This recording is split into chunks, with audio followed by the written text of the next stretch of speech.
couple of weeks, we've been kind of walking through Daniel. And certainly we could have continued to do that.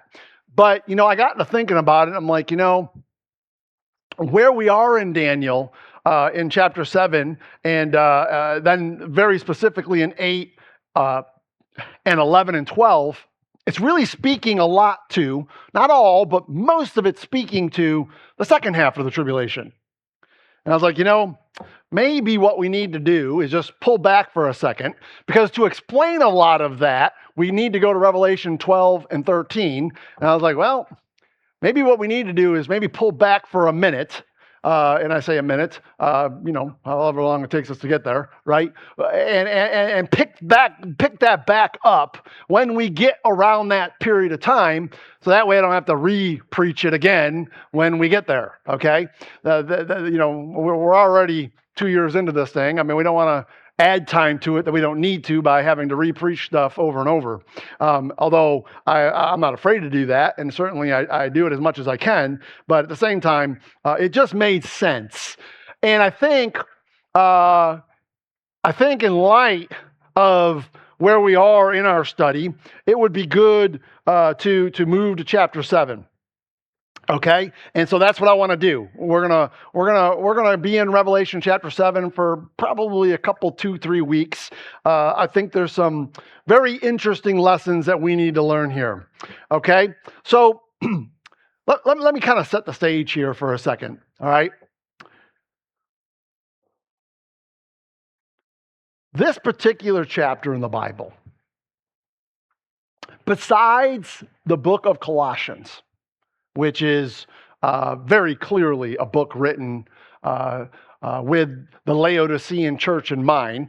If you were going to compare Revelation 2 and 3 with Paul's letters, the cross-reference is going to be the two that work with it. Paul wrote to Colossians, Jesus wrote to Laodicea, right?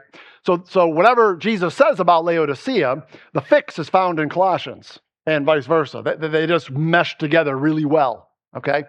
Now, besides the book of Colossians, obviously, because of the very content of it, I would say if there was a chapter in the Bible that is probably one of the most important chapters in all the Bible that the church should really pay attention to and should really grab onto, it would be Revelation chapter 7.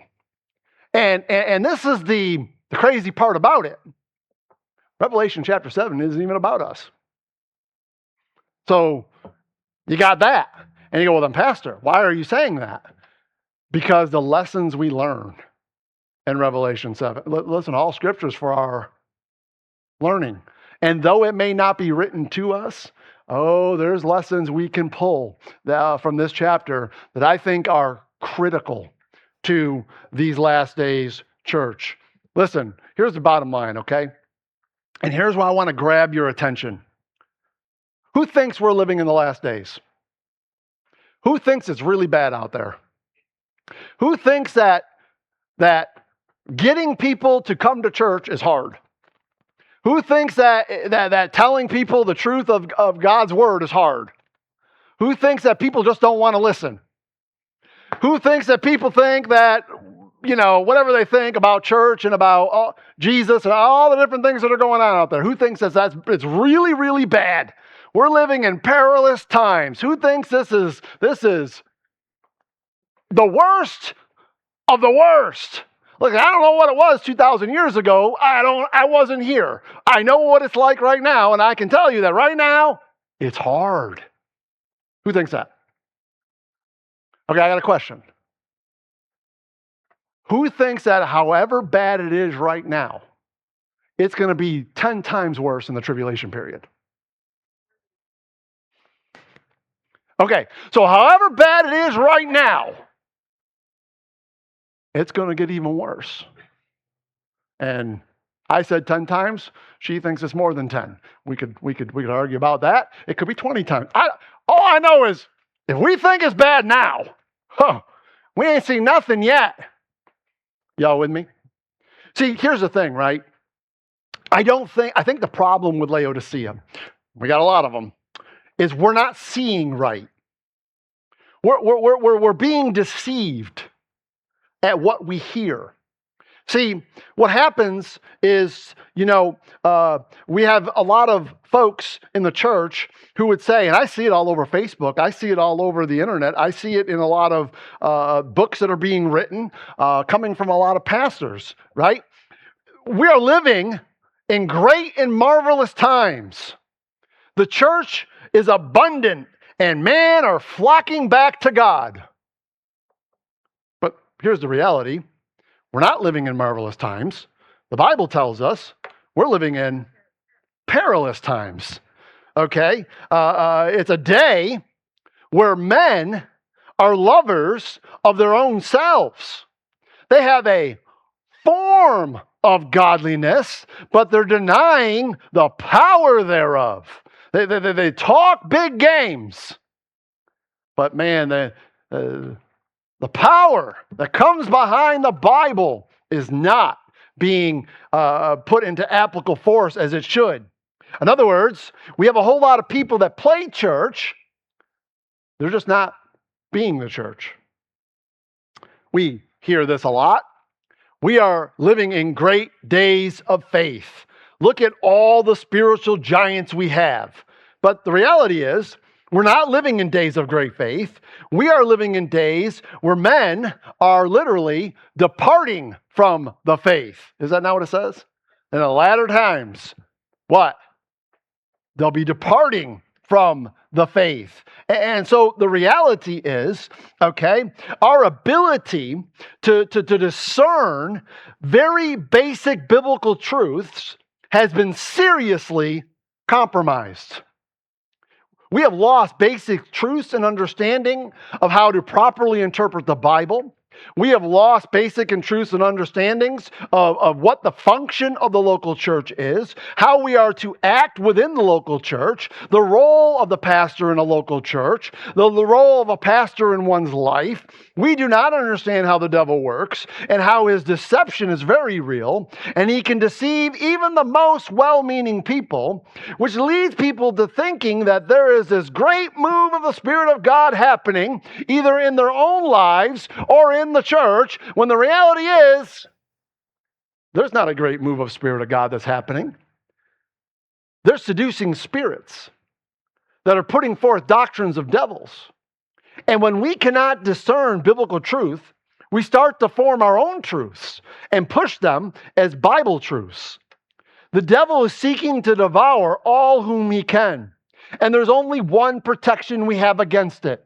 But the final authority and the reality of that final authority is it's no longer the Bible. It's the very heart of Laodicea, because who's the final authority now? Self. That's the reality of where we are. John 17 tells us,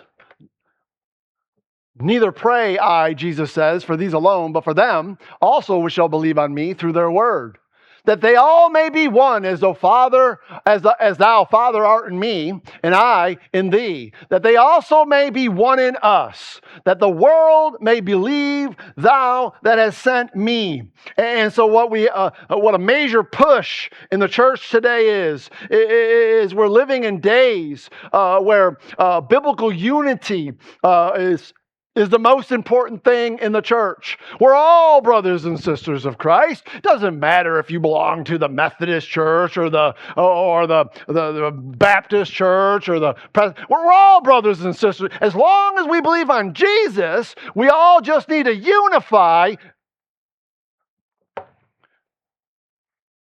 Can I just tell you this? That's the lie of the devil. That's not true. Here, I could give you all kinds of verses to prove that's not true. But how about 1 Corinthians 1:10? Paul says this, I beseech you, brethren, by the name of our Lord Jesus Christ, that you all speak, what? The same thing. And that there be, what? No divisions among you, but that you be, what? Perfectly joined together in the same mind and the same judgment. So I have a question. Is that from a Pentecostal church going to have the same mind and judgment as we have? No. Are they preaching the same Jesus that we're preaching? Listen, you can argue that all you want. I'm telling you, no, we're not. Is it the same gospel? No. Bless you. Ray's back. Ray's in the house. What's up, Brother Ray? Good to see you, my man. Both Brother Rays are back in the house. Hey, there's another one back there. Yes. You feeling good, brother? Good. Pray for Brother Ray and his family. They had a family member pass away this week. Some of you, I don't know if you'd remember or not. I don't think this probably goes back too far, but Chris, right? Yeah. Pray for Brother Ray and his family. Obviously, that's never a good thing. Okay. If we really could see what is going on, if we could, here's my question. We wouldn't be rejoicing how wonderful things are. We would see how dark it really is. And knowing that we are the only lights that can shine through it. And while we are so much about ourselves, we impede the very work that God has called us to do with our petty, ridiculous things we concentrate on. The devil is a great deceiver. His number one goal is to tear apart the very fabric of the family unit. And when he tears it apart at home, I promise you what will follow.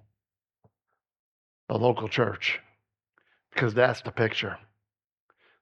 So this brings us to today's message. Again, as I've already stated, what I think we need to understand is that Revelation 7 may be one of the most important chapters outside of potentially the book of Colossians in all the Bible. And so we're going to break this down today in two different ways, okay? We're going to do it just like Paul's letters to the churches are. And so no doubt, without any question, let's keep in mind that this is Revelation chapter 7, and the church is not what he's talking about. Okay? I don't want to lose, no questions asked. He is not talking about the church. Why? Because the church is gone. Can't be talking about the church. It's gone. Where is it? It's in heaven. Okay? Or whatever it is at the moment, okay? After someone dies. I just had a fantastic conversation with Brother Billy Wood and some other of our pastor friends about this very subject, and we really did have a great, we talked for like probably 2 or 3 hours, and we were just talking about what happens when someone dies. Where do they go? We were talking about that, and we were doing some biblical rundown and all that. I think there's more to the story than we think. But that's not what we're talking about right now. What I want you to make sure we understand is simply this. The church is not in Revelation chapter 7 because we ain't here. We are mentioned in Revelation chapter 27, the 24 elders. Okay, but we ain't here. You understand? Okay? So, but at the same time, all right, just like Paul's letter to the churches, he always starts with what? What's the first thing he does when he writes to a letter to a church, to one of the churches?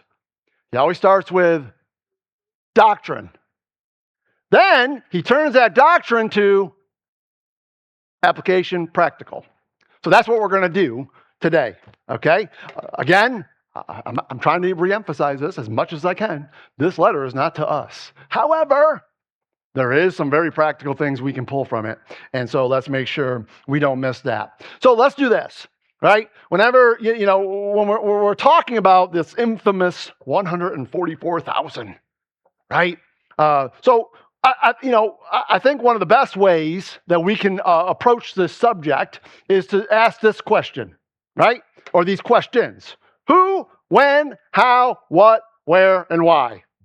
That'll help us be able to bring things into a better understanding. So let's start with the very first thing, the who. The who, okay? The who. This is where many get messed up. Many try to lay claim on these people groups. The Jehovah's Witnesses, the Latter-day Saints, Saints, the Worldwide Church of God, the Seventh-day Adventists, just to name a few. All try to claim that these 144,000 are them, okay? But now obviously, you know what I'm going to say. If you make a claim that these are you, what are you saying? That's replacement theology. There's your problem. Okay? Because there's nothing anywhere in the scripture that would allow you to get to that place. The only way you can get to that place is to reinterpret very literal passages. This doesn't become very difficult to grab onto. Okay, look at verse 4. And I heard the number of them which were sealed, and there were sealed 144,000. Come on, read that with me. For all the tribes of the children of Israel. Okay, that seems pretty point blank to me. Okay, so if we're going to say anything about that, we've got to do something with that. And then he goes on to give us 12,000 from each tribe. Now, one thing I want to make note of is we're going to look at this later is you need to be really, really spot on with the tribes that are mentioned and the tribes that aren't mentioned. Because there's something going on with all that. Okay? We'll dig into that stuff later. But here's the ironic part and the funny part, right? Funny if you don't think about it. The Mormons claim to be the 144,000. They very specifically claim to be the tribe of Ephraim. And you want to know what's really funny? Ephraim's not even in 144,000. So you're like, well, that's a problem. If you don't think about it, right? I mean, we could play this game all day long. No, these are not Gentiles. These are Jews, okay, that are going to be sealed during the time of the tribulation period. Very specifically, they are going to do their ministry in the very first half of the tribulation period. Because by the time we get to Revelation chapter 14, guess where they are? They're in heaven. Okay? So they're gone by the middle of the tribulation period. Everybody got me right now? Okay. Very good. All right. So the who. No questions asked. There's not a Gentile in the bunch. There are 144,000 Jews, 12,000 coming from 12 tribes, which means God hasn't forgotten which tribes they're from. Everybody with me? Okay. When are they sealed? Revelation 7 is a parenthesis. If you don't understand that, you're going to get yourself all messed up. Okay? Listen, something took place during chapter 6. Now, you remember we talked about the first 6 seals, right? The first 6 seals very, very clearly took us what? All the way through the tribulation period. It brought us all the way to the second coming. The great day of the Lord, who can stand? It brought us all the way through the tribulation, very obviously just following the same track Jesus did in Matthew 24. So, if this is a timeline of events, we've got a problem. Because Jesus just returned and now here comes the 144,000. That would make absolutely no sense at all. Everybody with me? Now watch, because here's where everybody gets tripped up. And after these things, I saw 4 angels. And after these things, okay, so everyone gets right. So the obvious question is, after what things? And we would go, well, after Revelation chapter 6. So no doubt, it's the next thing on the timeline, right? No, exactly. Thank you, Brother Chris. No, it's after he saw what he saw in Revelation 6. It's like this. It's like a movie, right? At times, we'll be watching a movie and things will be happening. And then we'll get a flashback. And it takes us back into the story of the movie of things that have already happened to help give us further information of something that happened during the timeline of the movie. Does that make sense? We do. I mean, it's all that I'm sure you've watched many movies that do that. Revelation 6 is the start of the tribulation period and works us through the first time of the tribulation all the way through. By the time we get to the end, then we start chapter number 7. Revelation 7, 1 through 3, John is not telling us when the events of chapter 7 happened. He's telling us when he saw them happening. See the difference? You see the difference? When the Lord showed them to him, when the Lord revealed it to him, yes, it comes after chapter 6, but it does not mean it has to be chronological. What he tells us in verse 1 through 3 becomes very obvious that the 144,000 were not sealed after the judgment of the tribulation. They were sealed, what? Before the judgment of the tribulation. Is that hard? Is everybody with me? Has everybody got that? All right, so very, very good. Okay, so what was the instruments of restraining? All right, let's go ahead and read here real quick. And after these things, after I saw the full tribulation, the first 6 seals, John's sitting there and goes, okay, after I saw that, now God's going to give us a little insight of some things that happened within those first 6 seals. Is that okay? Are we all good? And he says, I saw 4 angels standing on the 4 corners of the earth, holding the 4 winds of the earth, that the wind should not blow on the earth, nor on the sea, nor any tree. And I saw another angel ascending from the east, having the seal of the living God. And he cried with a loud voice to the 4 angels to whom it was given to hurt the earth and the sea, saying, hurt not the earth or the sea or the trees. What? Till we have sealed the servants of our God in their foreheads. Got it? Okay, so very clearly, there's going to be judgment going on down here. And God said, okay, this is what we're going to do, though. I don't want my servants, my 144,000, being touched by the judgments that are going to be happening on this earth. They're sealed. Got it? Now, ironically, someone else is going to have a seal. It's the mark of the beast. It's almost like God is going, okay, those are yours. Now let me explain to you who's mine. Yeah, you got them. These are mine. You ain't touching these guys. You do what you got to do with the guys you got, but you ain't touching these guys. Everybody got it? Okay.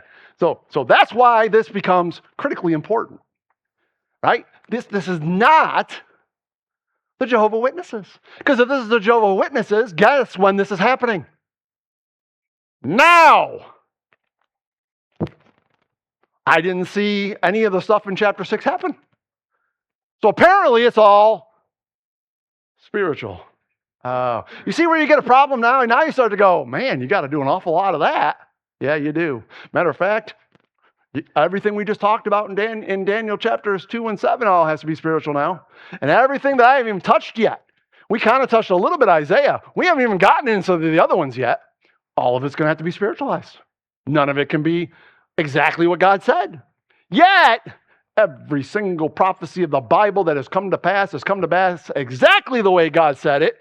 Literally taken. Why in the world would we think any different in the book of Revelation? What gives us the right to do that? None. There is no right. Stop it.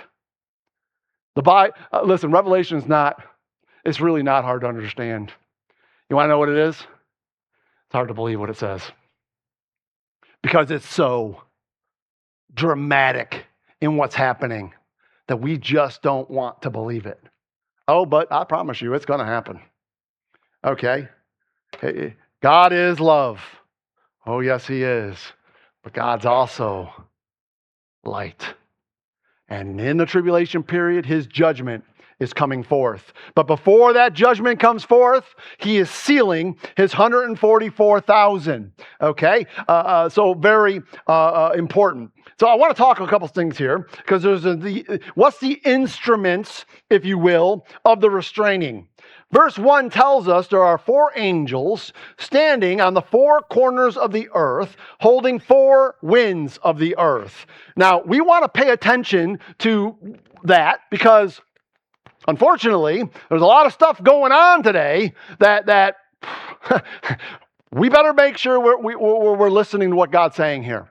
Okay? So let's start here first with the 4 corners. Okay, does anybody know where I'm about to go right now? Huh? We got a big thing going on where a whole bunch of people who don't believe in the Bible, let's start there, a whole bunch of people who don't believe in the Bible look at something like that and go, your Bible's a joke. Everybody knows the earth is round, and your Bible says 4 corners. Oops. Yeah, you believe that junk? Okay. Now watch what the devil did. Okay? Because now you got that side of the fence. Now let's go to the other side of the fence. Now you got Christians who are trying to go to the Bible and go, look, the earth's flat. Check it out, 4 corners. Says it right there. Earth's got to be flat. Can I just say this? I mean this. It's going to come off harsh. And I'm sorry if it does. But they are disillusioned, immature Christians who cannot understand how God uses idioms just like we do. Okay? I'm going to prove that to you in 1 second. Y'all got that? Okay? Listen. The earth is round. God's not a dummy. Okay? Here, let me give you some verses, just so we can grab onto this. It is he that sits upon the circle of the earth. He stretcheth out the north over the empty place, and hangs the earth upon nothing. When he prepared the heavens, I was there. When he set a compass upon the face of the depth. Okay, compass. Yeah, got it? Everybody? The earth is what? It's round. I'm going to show you what they say in a second. Don't worry. I know what the Bible says. He hath compassed the waters. Now look, in the very next verse in Job, he says, the pillars of heaven tremble. See, so now what they'll say is the earth is sitting on pillars. Hold on a minute. And look what Jesus says in Luke 17. In that day, got it? In that day, he's talking about the tribulation period. He says, he which shall be upon the housetop and his stuff in the house, let him not come down to take it away. And he that's in the field, let him likewise not return back. I tell you, in that, what did he just tell us? That there's one side of the earth is in the day, and there's another side of the earth that's in the night. I mean, come on. Jesus ain't stupid. He knows, right? There should be 2 in one bed. There should be 1 taken and the other shall be left. Very clearly talking about a rapture.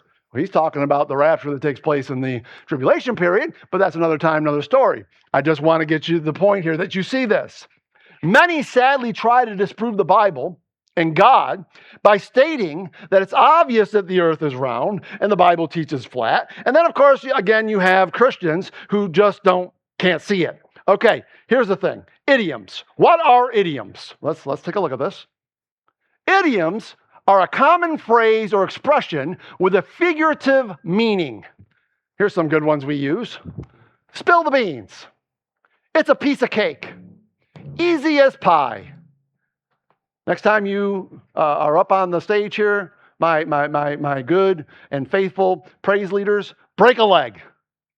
Literally. Break a leg, please. So come up to me and I'll make sure I get you, okay? Under the weather. Bite the bullet. Listen, if you were to say some of those to an Oriental, they'd be like, bite the bullet? Why would I do that? They'd be looking at you like you're crazy. Okay, why? Because those are idioms we use here in the West. Everybody got that? You cannot understand it by its literal meaning. In other words, don't really break a leg. It's really not easy as pie, right? Y'all with me here? You didn't really get hit by a truck, Sarah. My wife's famous for, I feel like I got hit by a truck. Oh, have you ever been hit by a truck? Until you've been hit by a truck, you don't know what it feels like to be hit by a truck. Y'all got what's going on here? Listen, the words work together to create a totally new meaning that people in a specific language or culture know how to use. That's an idiom. Not that hard, right? Okay. Now, here's what we need to make sure we understand. We have to remember that the Bible is not written by Americans. Are we okay with that? You know who wrote the Bible? Jews did. It was written by Middle Eastern culture 2,000 to 3,500 years ago. 2,000 to 3,500 years ago. Y'all got that? And here's the reality. There's many idioms that are used in the Bible that we got from them that we use today. Drop in the bucket. Here, I'm going to show you some of them here. What do I got there? I don't know what I got. I can't read that. I don't know why that's so small. That's got to be Peyton's fault. I'll just blame Peyton. I didn't, that's my bad. Listen, but drop in the bucket. Apple of my eye. By the skin of one's teeth. Gird up your loins. In other words, be mentally prepared for action. How about go to the land where it's flowing with milk and honey? Does anybody think that when they actually got there, it was flowing with milk and honey? Is that what was going on? No, of course not, right? Some New Testament ones, right? Go the extra mile, Jesus says. I mean, how about just this morning, John 6:53, right? Except you eat the flesh of the Son of Man and drink his blood, you shall have no... Did he really mean literally eat his flesh and drink his blood? Of course not. 1 Corinthians 3:2, how about this? And though I have all faith, I can remove mountains. Does anyone in this room or anybody know of anybody in the Bible that moved mountains because they had faith? Okay, obviously, it's an idiom. This isn't hard. It's all over the place. So then why would we think when we come to a passage like Revelation 17, or 7, chapter 1, when it talks about the four corners of the earth, why do we have to jump to, oh, look, the earth's flat. Even though all the evidence points to the fact that it's round and it's sphere. Everybody got me here? Okay, listen, make sure you know that when God has said about science has always proven to be 100% correct. And the reality is that science just has not caught up to this archaic book, okay? If you go into an army recruiter who is serving the four corners of the earth, do we question them? What's going on here? Here it is, okay? The four corners of the earth. North, south, east, west. I mean, how hard is this, right? It's the four corners of the earth. In each of these four locations of the globe, God positioned an angel that is holding something. The repeated use of the number 4 in the Bible, no doubt about it, is talking about the four cardinal directions. And just like today, the four corners of the earth is an idiom for the expanse of the planet and places far away, not actual literal locations. Now, let me show you what flat earthers will try to explain to us. That's what it looks like. You got your four corners with your four angels, and there's your sphere. See how you're looking down on a sphere. Got it? I got a question. I got a lot of questions. I got one question. This should put an end to the argument. I got a question. So what part of that's the earth? Is it all of it or just the sphere? See, if what they're saying is true, then God would have said that the earth was a square. That's how you're going to get four corners of the earth. Y'all got that? Do you understand that what I'm saying right now? Listen, obviously, this can't be part of the earth because God said the earth was a circle. So what is all this? I don't know. It's just there, I guess. And God never mentioned it. It's just there. Yeah, okay, it's just there. Got it. Bottom line. Here's the bottom line. There is absolutely no scientific proof that the earth is flat. Every single attempt to prove otherwise has failed. Every single one. Matter of fact, the evidence is overwhelming that proves it's a sphere. How about the lunar eclipse? The earth always casts a round shadow on the moon when it passes between the sun and the moon, which only a sphere can do from every angle. See, they're really good about giving you one angle. What about every angle? No, impossible.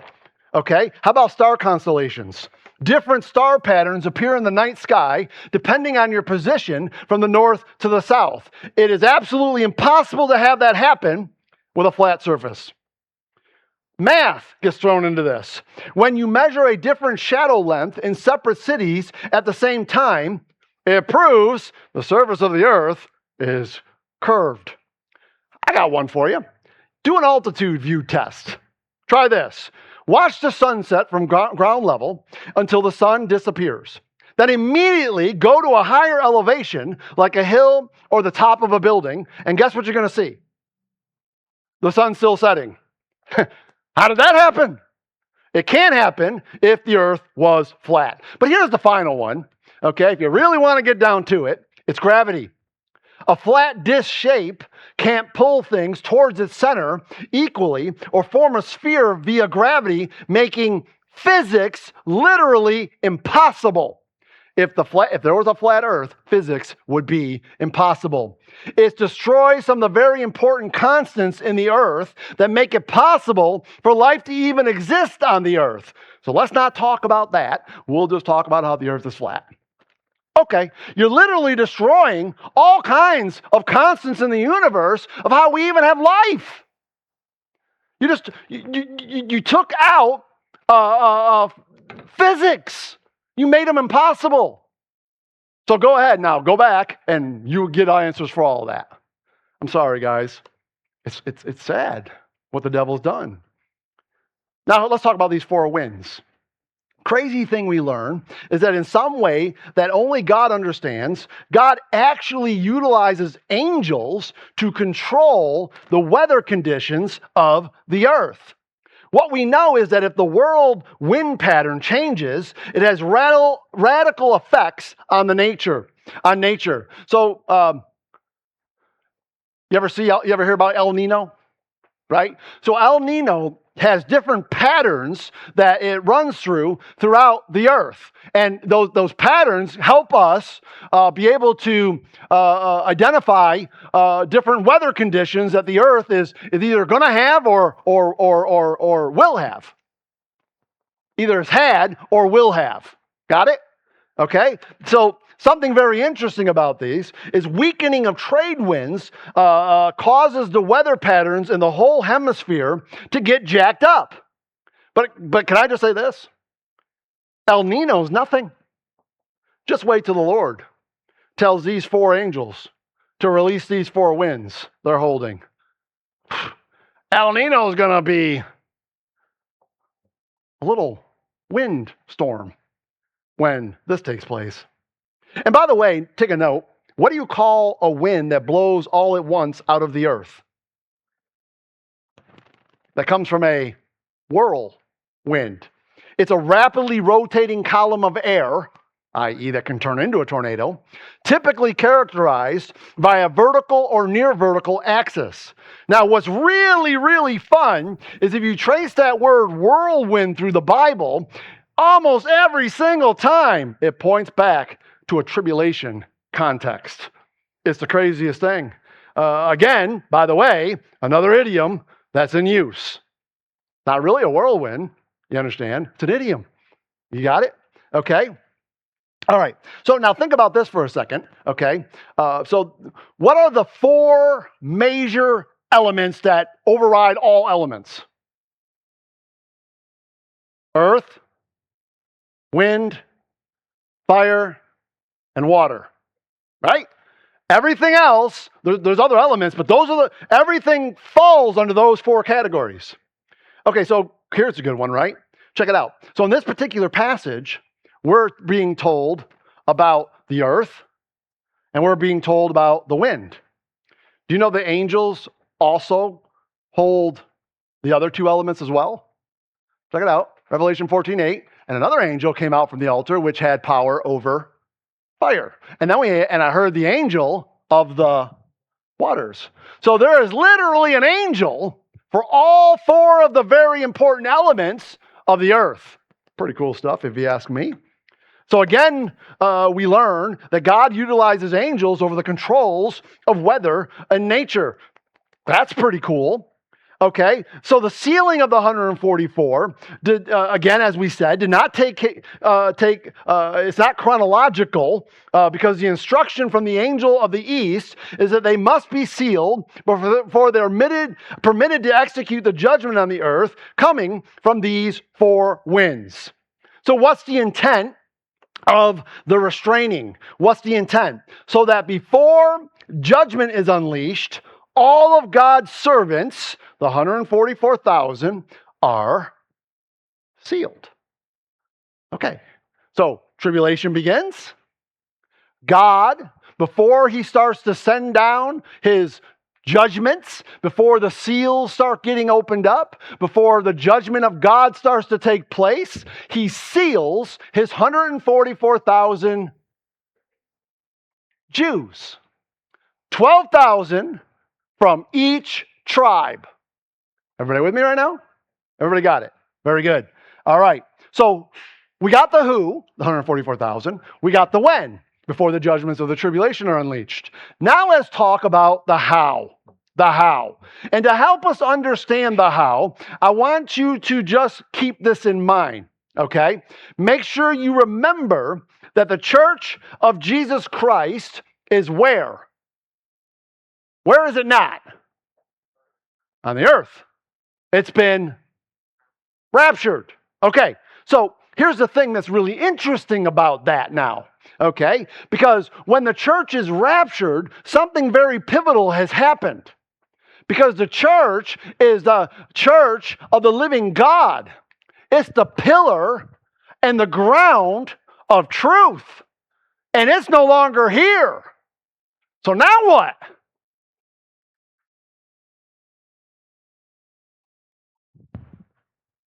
I guess everybody in the tribulation, I'm going to say it the old northern way, the old Frank way, they're screwed. What are they going to do? And now you understand why the 144,000 is being sealed. God's got a very special thing that they're going to do. You understand? Another reason why the church is gone. Or these 144,000 are the church. You see what happens? You see why this stuff is critical? And if you mess it up, what we can do? We can mess all kinds of things up. But make sure we get it right, okay? So again, the local and universal church has been removed. So who is going to be doing anything during the tribulation period? So how are the 144,000 sealed? These 144,000 Jews will not be saved the same way we are saved. Important to make sure to understand this. The best way to understand their conversion is to understand the conversion of another guy in the Bible. So what happened right before the transition? Where it transitioned to the church age. Stephen died, and who did God call? Okay. Now I got a question. So Saul, remember he was the one that persecuted the church. Remember that guy? So I got a question. He's rolling his way to Damascus because he thinks he's doing God's will. And what's he heading to Damascus to do? Kill Christians or imprison them at least, right? Okay, that's what he's going. He's getting ready to go. Okay. On his way, Jesus, on a blinding light, appears to him and tells him, I've got work for you to do, Saul. I got a question. Is anybody in this room, did you get saved that way? Anybody? Were you on your way to Jacksonville, Sarah? And while we were on our way, while we were driving down, blinding light shined, and boom, God came to us and said, this is what I'm going to have you do. And we were saved. Anybody? Okay. Now, all the more reason why you better make sure you understand dispensations. And you better make sure you understand what God does at different times to different people. Nobody in this room got saved the same way those boys in Acts chapter 2 got saved. Nobody in this room got saved the same way Paul got saved. Nobody did. So, we got to do something with all that. What is ironic, though, is there's something about Paul that's just really kind of interesting. Okay? Check it out. He was a Jew from the tribe of Benjamin. And his testimony is that he was headed to Damascus when all of a sudden the Lord Jesus Christ appeared to him in the fullness of his glory, in blazing, blinding light. And in that moment, traded one form of blindness, his spiritual eyes. His mind was then his mind was blinded, and his spiritual eyes got opened. But what's interesting about it is when he calls upon the name of the Lord, it tells us, right? He is a chosen vessel unto me. To do what? Bear my name before the Gentiles and the kings and the children of Israel. Okay, proves nothing yet, but what are the 144,000 chosen vessels going to do? Bear his name before the Gentiles and kings and the children of Israel. In 1 Corinthians 15, he says this little nugget that we should not ignore. And last of all, Paul says, he was seen of me, Jesus, talking about the Acts 9 event when he sees Jesus. Look what it says there. As one born out of due time. What does that mean? Huh? You know what it means? Before his time. I got a question.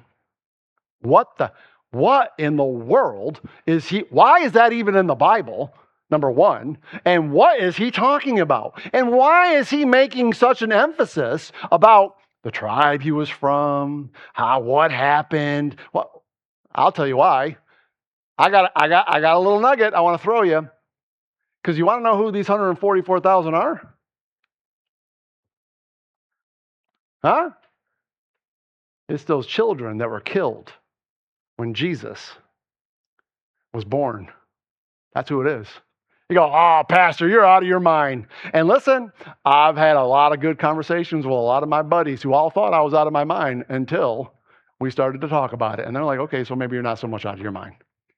Watch. Check it out. Look. Oh, that's so small. Darn it. Look, Galatians 4:4. When the fullness of time was come, God sent forth his Son, made of a woman, made under the law. But hold on. Work with me for a second.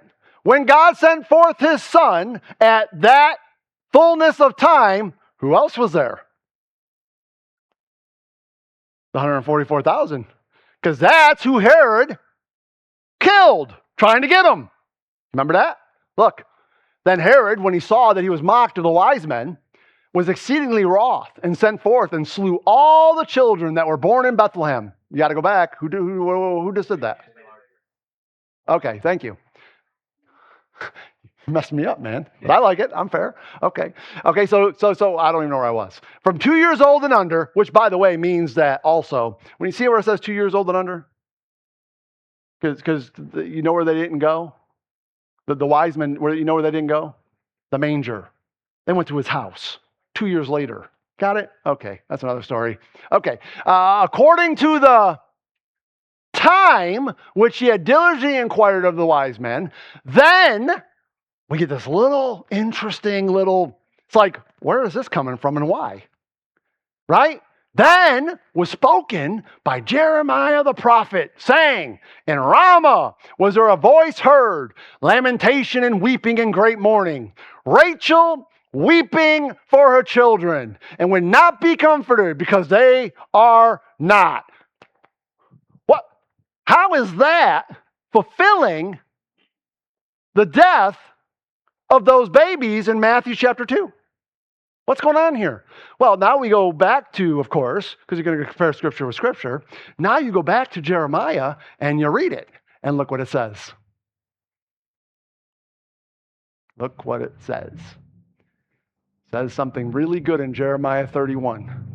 And I can't do anything. There we go. Thus saith the Lord, a voice was heard in Ramah, lamentation and bitter weeping. Rachel weeping for her children. You see what it's referring back to? Right? To comfort for her children, because they were not. Thus saith the Lord, refrain thy voice from weeping, Rachel. Don't have no tears. Why? For thy work shall be rewarded. What work? Saith the Lord. And look what it says there. And they shall come again from the land of the enemy. Wow, I got a question.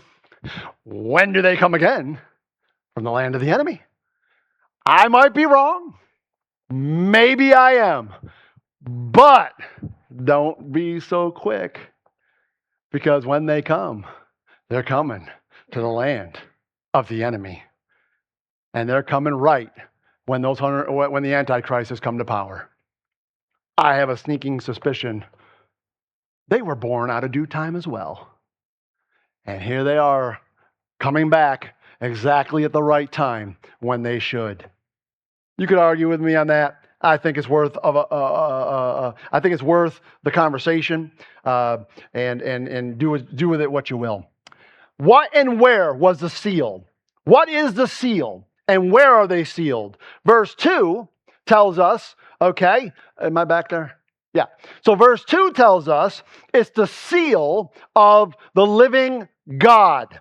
Check it out. In Revelation 14, we come across these guys again. Okay, again, remember I told you that these guys, by the time we get to Revelation 14, the middle of the tribulation, they're in heaven. So when we get to Revelation 14, we're going to learn some more things about these guys. But look, and I looked, and lo, a lamb stood on the Mount Zion, and with him 144,000, having his Father's name written in their foreheads.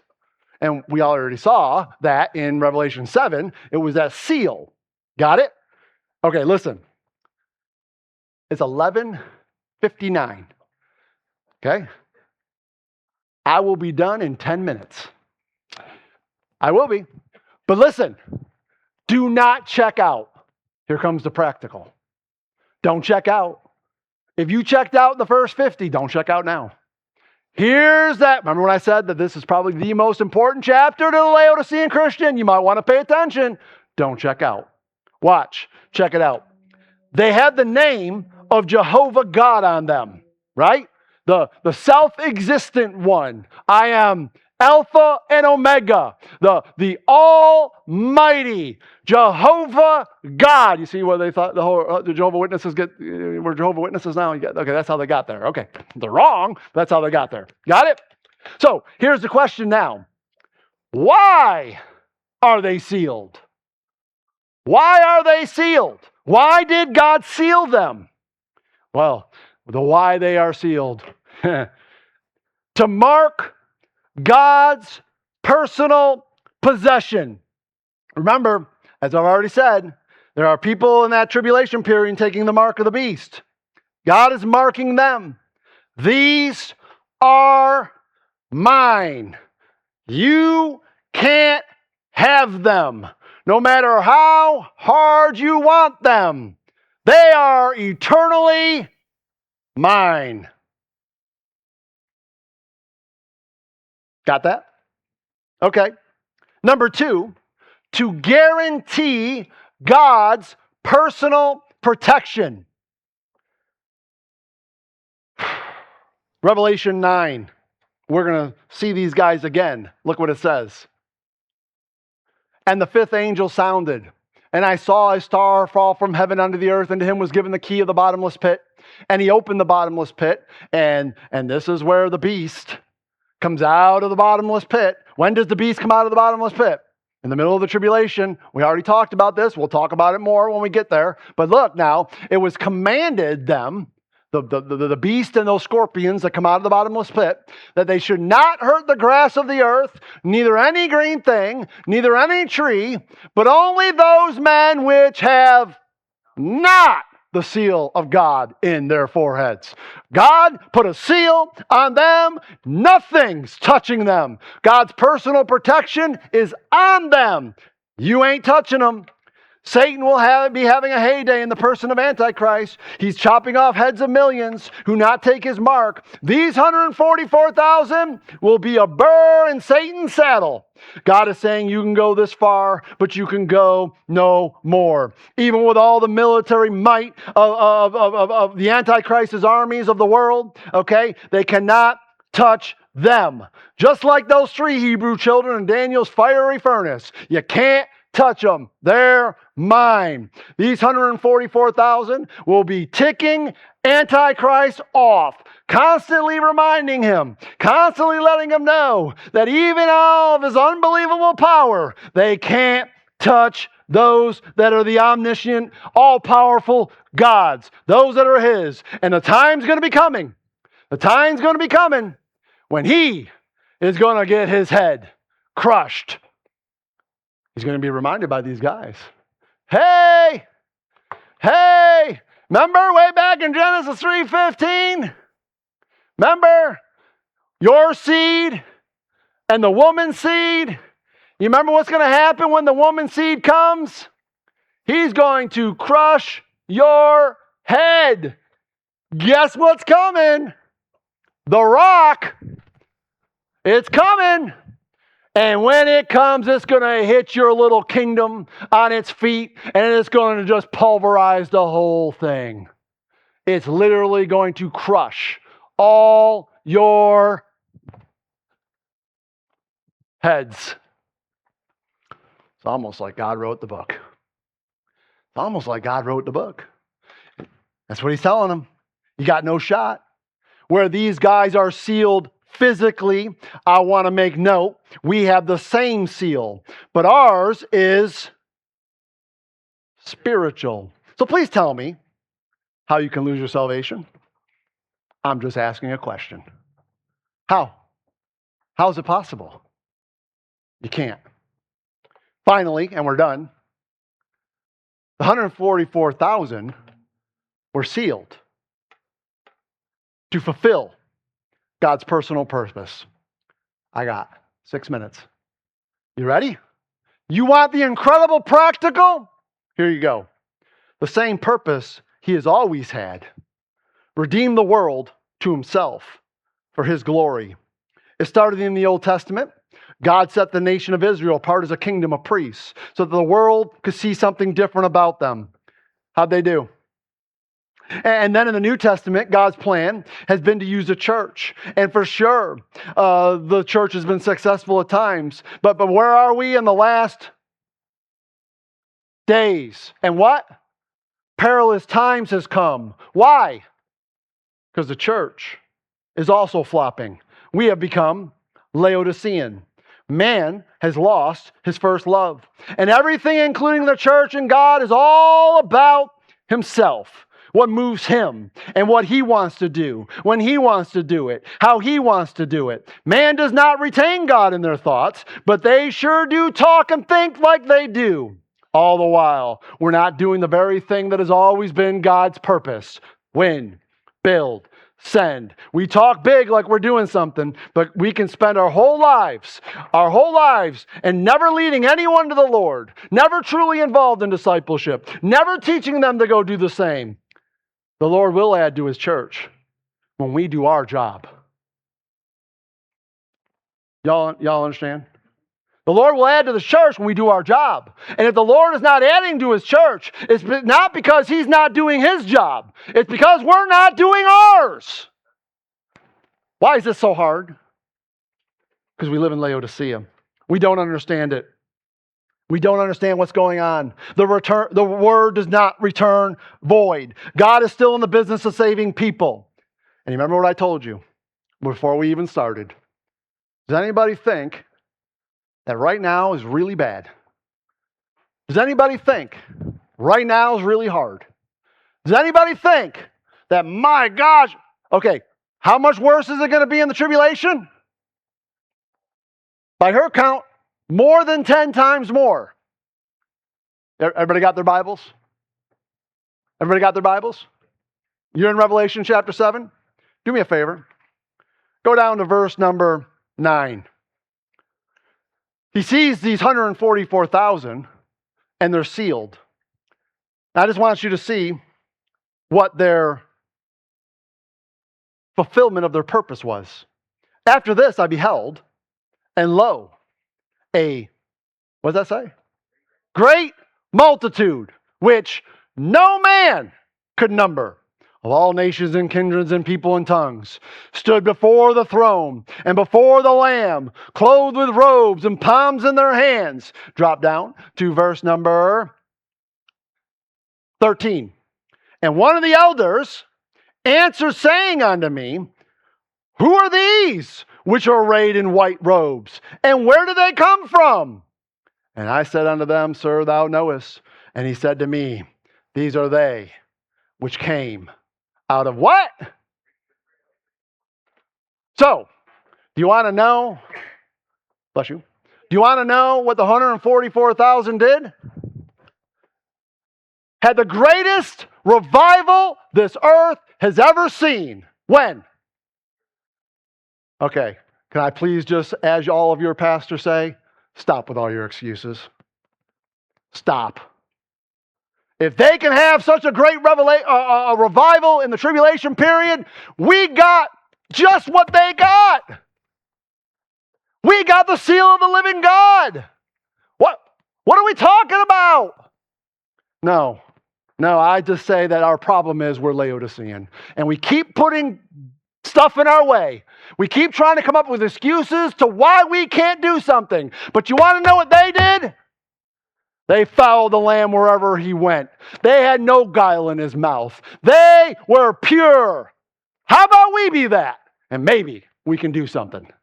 The problem is, we're Laodicean, and we got our eyes so fixed on the wrong things all the time, and we wonder why we can't do something great for the Lord. It's not because the Lord's not willing to work, it's because we are Laodicean.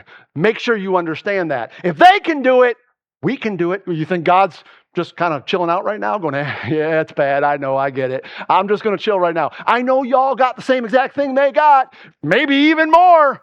Maybe even more. I mean, I literally gave you my spirit. I'm not giving them my spirit. I gave it to you. But I know we're living in tough times. It's hard. Keep making our excuses. How can anybody? I'm not mad. I'm your pastor. I'm trying to help. I'm not mad. Listen, you're going to stand before the judgment seat of Christ. I'm not going to answer for what you did as long as I make sure you know. You understand? I'm not mad, but I do have a question. How the heck could a Christian go 10, 15, 20 years and never lead someone to Christ? I'm asking a question. How many do they lead? Great multitudes that no man could number. How are you doing? How am I doing? How are we doing? Well, Pastor, that's not what we do. You're right. I don't save anybody. You're absolutely right. But I'll tell you what. I promise you that if you're doing what you're supposed to be doing, you're winning people to Christ. And I promise you if you're doing what you're supposed to be doing, you're in discipleship building them up. And I promise you if you're doing what you're supposed to be doing, you're sending them out to do the same. Because that's what they're doing. And they're being very successful. Why aren't we? Why aren't we? Well, Pastor, you don't get the time we live in. It's so dirty. We are doing it. It's just not happening. Oh, so what you're saying is God can't do it today. God can't do it today. We're doing what we're supposed to be doing. God's just not doing it. Oh, really? Really? How about this? Maybe we're not doing what we're supposed to be doing and we're talking big games. Is that possible? I think that's the answer. There's no way you could read that, and that's not the answer. Of course it's the answer, because we're Laodicean. That's what we are. That's the problem. And until we get it into our thick heads, we're just going to continue down the path we're going down. And that's fine if everybody's cool with that. If we're all comfortable with that, that's fine. I'm not comfortable with it. I'm not. We're in the last days, man. We're running out of time. I want every single person in this room to show well at the judgment seat of Christ. And if you are doing it, man, praise the Lord, but I'm going to keep pushing you to do more. I'm going to keep pushing you to go harder. I'm going to keep pushing you to go stronger, because that's what they would do. Why won't we? Y'all with me? Now, y'all saw what I said? This chapter, we all should pay attention to it. We really should. We really should. God's in the business of saving. He's always been in this business of saving. And if we just let him do his work through us, he'll save. We got to do it, though. We got to do it. This is not a, if you build it, they'll come. No, the Bible's very clear. Go tell. You want to know who God uses? Who does God use? Us. That's who he uses. And if us isn't getting the job done, whose fault is it? Come on, man. Don't tell me that you have been a Christian for 20 years and there's nobody in this building right now because of you, and God's cool with that. That's the way it goes, man. We're just living in tough times. Please, I'm sorry. That's not the way it goes. That's not the way this thing works. And if you think that's the way this thing works, you are seeing it very wrong. Sorry. No. And I love you enough to say, no. We got to be better.